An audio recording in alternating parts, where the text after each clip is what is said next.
now the biggest story that nobody's talking about, but I'm going to talk about it. I'm going to make this a story. Oh, yeah. We're part of we are the big time, what do they call it, Big J journalists.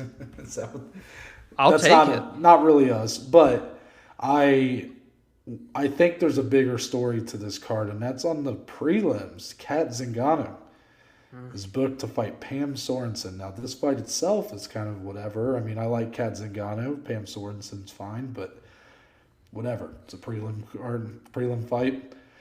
But Dominic, Cat Zingano was once pegged to be the next fight for Cris Cyborg in her featherweight title. Yes. So now that Cat Zingano is booked in another fight, that leads me to believe that there's only one real reason why that's the case, and that's that Bellator, I think, feels pretty confident they got Kayla Harrison coming on the way. What are your thoughts when I say that to you? No, I love it, and we are damn sure making it a storyline here on the Below Average Joe's MMA podcast.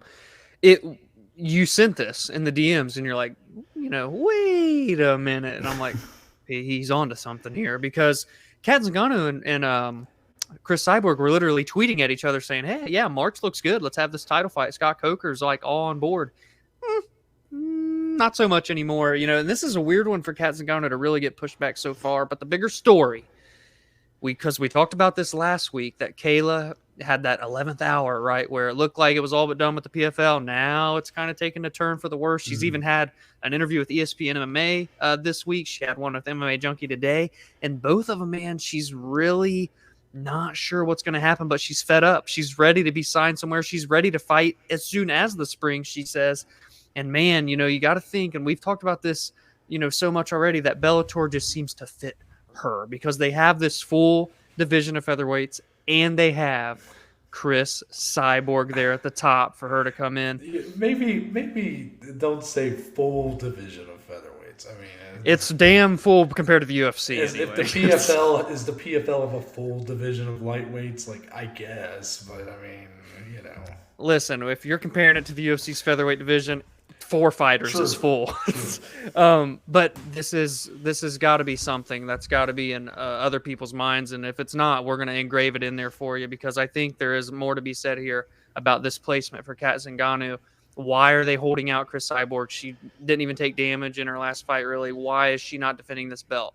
Well, maybe, just maybe, they're freeing up some space. They're ready to throw the cash Kayla Harrison's way and let her come right in to fight Cris Cyborg. I think it's a very good possibility now all of a sudden. Well, it sounds like the offer is already on the table. If Ariel Helwani is to be believed, he said the Bellator came in with the offer.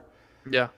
So, I mean, I'm sure they can have little tweaks here and there, but it sounds like the contract's there. To me, this just kind of reaffirms that Bellator is at least, whether I don't know how confident they are, but to me, this says they're confident, or at least says that they're willing to, like, kind of make that move. Like, to me, this is saying we're going in the Kayla Harrison direction.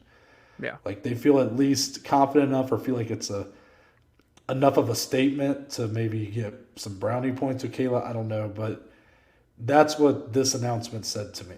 We'll see if it ends up happening. Her interviews today mostly just came off like she's very frustrated with the whole thing. Didn't exactly say one way or another where she's leaning, but it's very clear that she's still a free agent. That's all that matters, I guess, if you're Bellator, who was once, I mean, just a week ago, it was all but confirmed she was going to the PFL, and not the case anymore, Dom.